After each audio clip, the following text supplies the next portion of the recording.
கோரிக்கும் குரலாக அரணாக விளங்குகின்ற சரஸ்வதி தேவியின் மறு உருவங்களான இந்த பள்ளியின் தலைமை ஆசிரியரும் மேல்நிலை பள்ளியின் தலைமை ஆசிரியர்களே, மெழுகுபருத்தி போல் தான் உருகினாலும் கருகினாலும் பிள்ளைகளின் வாழ்வின் ஒளி தீபத்தை ஏற்றுவதற்கு 24 மணி நேர சூரியன்களாக சூரிய இரண்டாம் பிரம்மன்களாகிய ஆசிரியர் பெருமக்களுக்கும் இப்பள்ளியில் படைக்கின்ற இன்றைய குழந்தைகளே, நாளைய அப்துல் கலாம்களே, கல்பனா சாவ்லாக்களே, அந்த குழந்தைகளை பள்ளியில் சேர்த்து இப்பள்ளிக்கு பெருமை சேர்க்கும் என் இதயத்தை விட மேலான என் பெரியோர்களே, உங்கள் அனைவரையும் வணங்கி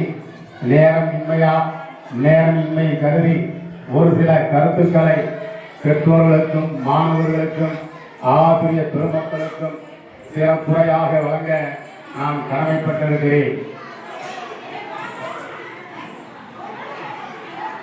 சந்தியடிக்கும், அதாவது மௌனமும் புன்னகையும். பிரச்சனைகளை தவிர்க்க மௌனம், அதே பிரச்சனைகளை தீர்க்க நீளமான புன்னகை. சிறப்பு பெற்றோரின் பரிசு, கல்வி ஆசிரியரின் பரிசு, வேலை திறமை கொடுக்கும் நிறுவனங்களின் பரிசு, நண்பர்கள் கடவுளின் பரிசு. கருணை இறைவனே என்றாலும் விடமாட்டான். நீங்கள் கடமைக்கு படிக்காமல் கடமை உணர்ச்சியுடன் படித்தால் எரிமலை உங்களுக்கு வழிகொடுக்கும். கல்வியை கற்றுக் கொடுக்கும் சரஸ்வதியின் மறுபூர்வங்களான ஆசிரியர் பெருமக்களை வளங்களின் உணர்வுகளுக்கு மதிப்பளித்து அவர்கள் மகிழ்ச்சியாக இருக்க ஒழுக்கத்தை என்றால் உங்களது வளர்ச்சியை யாராலும் தடுக்க முடியாது. இதைத்தான் திருவள்ளுவர் 619வது கற்றுக்கொண்டே இருங்கள், மூளைக்குள் அறிவு மின்சாரம் ஊற்றெடுக்க, கிணற்றுக்குள் இருக்கும் நீரை எடுக்க ஊறுவது போல நல்ல நூல்களை நீங்கள் கற்க அறிவு வளரும். உங்களுடைய பெற்றோர்கள் எப்படியெல்லாம் கஷ்டப்படுகிறார்கள் என்று புரிந்து கொண்டு படிப்பீர்களேயானால் அதிகாலையில் கண்விழிக்க ஒருபோதும் அலாரம் தேவையில்லை. உங்களது கடமை உணர்ச்சி உங்களை எழுப்பிவிடும். ஒழுக்கம் என்பது இலக்குகளுக்கும் சாதனைகளுக்கும் இடையிலான பாலம். அந்த பாலம் உடையாமல் இருக்க நல்ல பிள்ளைகளாக திகழ வேண்டும். இதற்குத்தான் வள்ளுவன் ஒழுக்கத்தை முதலில் 131வது குறளில் ஒழுக்கம் விழுப்பம் பெறலாம், ஒழுக்கம் உயிரும் மேம்படுத்தி கற்பித்தார். அறிவை விட நன்னடத்தை எப்போதும் மேலாகும் மாணவர்களே. ஏனெனில் வாழ்க்கை பயணத்தில் அறிவு தோல்வியின் பல சூழ்நிலைகள் உள்ளன. ஆனால் நடத்தை எப்போதும். பெண் குழந்தைகள் வைரம் போன்றவர்கள் தீட்ட வாழ்வில் வெளிப்பார்கள். பெண் குழந்தைகள் வைரம் போன்றவர்கள் வாழ்வில் வெளிப்பார்கள். ஆண் குழந்தைகள் தங்கம் போன்றவர்கள் கல்வியை கற்றால் வைரமும் தங்கமும் போல திகழ்வீர்கள். நம்பிக்கையும் அயராத உழைப்பும் தோல்வி எனப்படும் கொரோனாவை கொள்ள சிறந்த மருந்து. அது உங்களை வெற்றிகரமான நபராக மாற்றும். சான்றோர் சபை உங்களை போற்றும். உங்களிடம் பணம் இல்லாத போது மக்கள் நீங்கள் யார் என்று கேட்பார்கள். உங்களிடம் பணம் இல்லாத போது மக்கள் நீங்கள் யார் என்று கேட்பார்கள். பணம் இருந்தால் அதே மக்கள் கூட்டம் நீங்கள் எப்படி இருக்கிறீர்கள் என்று நலம் விசாரிக்கும். ஆகையால் பணத்தையும் செல்வத்தையும் நீங்கள் புத்தகைக்கு எடுக்க வேண்டும் என்றால் கல்வி ஒன்றே பேராயுதமாகும். நன்கு படியுங்கள், விடியல் உங்களுக்காக காத்திருக்கிறது. எனது அருமை குழந்தைகளே, பலம் வாய்ந்த சிங்கங்கள் கூட வேடனின் பொறியில் சிக்கிக் கொள்ளும். ஆனால் நரிகள் ஒருபோதும் சிக்குவதில்லை. நரிகள் போல் சாதுரியமாக வாழுங்கள். அதற்கு கல்வியம் முக்கியம் என்று கற்றுக்கொள்ளுங்கள். வெளிகளை இலக்காக்குவன் இரவையும் பகலாக்குவான். முடியாது என்பதை கூட முயற்சி செய்தால் முடித்து காட்டுவான். செயல்தான் இன்னொருவன் செய்து முடித்து வெற்றி வாங்குகிறார் என்ற வார்த்தை உங்கள் வாழ்க்கை அகராதிலிருந்து தூக்கி எறியுங்கள். வாழும் வரை உங்களை யாரும் வெறுக்கக்கூடாது. வாழும் வீட்டில் உங்களை யாரும் மறக்கக்கூடாது. அதுதான் வாழ்வின் வெற்றி, கல்வியின் வெற்றி.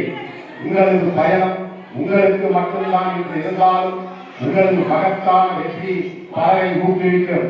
ஊக்குவிப்பவன் ஊக்குவித்தால் ஊக்குவிப்பவன் ஊக்குவிப்பான் என்பது ஒரு பழமொழி. நாடாளும் மன்னவன் கற்றவனுக்கு அடிமை என்பதை தெரிந்து கொள்ளுங்கள். நாடாளும் மன்னவன் கற்றவனுக்கு அடிமை என்பதை தெரிந்து கொள்ளுங்கள். கல்வி கற்றால் நாடாளும் செல்வோர் உங்கள் கையில் கிடைக்கலாம். பட்டங்கள் என்பது கல்வியின் விரிவாக்கம் மட்டுமே. அறிவும் நடத்தையும் தான் உண்மையான கல்வி. வெற்றி என்பது கடிதம் எனப்படும் சக்கரத்தில் நகரும் வாகனம். வெற்றி என்பது கடிதம் எனப்படும் சக்கரத்தில் நகரும் வாகனம். ஆனால் தன்னம்பிக்கையின் நெறிவுறு இல்லாமல் கடிதம் சாத்தியமற்றது. அன்பை விட நட்பு சிறந்தது. ஏனென்றால் அன்பு எனும் அம்பு இதயத்தை உடைக்கிறது. நட்பு அந்த இதயத்தில் இருக்கும் ஓட்டையை அடைக்கிறது. ஒழுக்கம் திருப்பம் தரலாம். மாணவ செல்வங்களே, வாழ்க்கையை 6 நெறிமுறைகளை கற்றுக் கொள்ளுங்கள். வழிபடுவதற்கு முன் நம்பு, பேசுவதற்கு முன் கேள், முன் முயற்சிகள், எல்லாம் செய்வதற்கு வாழ்ந்து காட்டு. நம்பாதே. படிப்பையும் கடினமான உழைப்பையும் நம்பு. அது கடைசி வரை உங்களை வாழ வைக்கும். ஆண்டவன் அள்ளி தருவான். அவன் கொடுப்பதற்கான வழியை நீதான் ஏற்படுத்திக் கொள்ள வேண்டும்.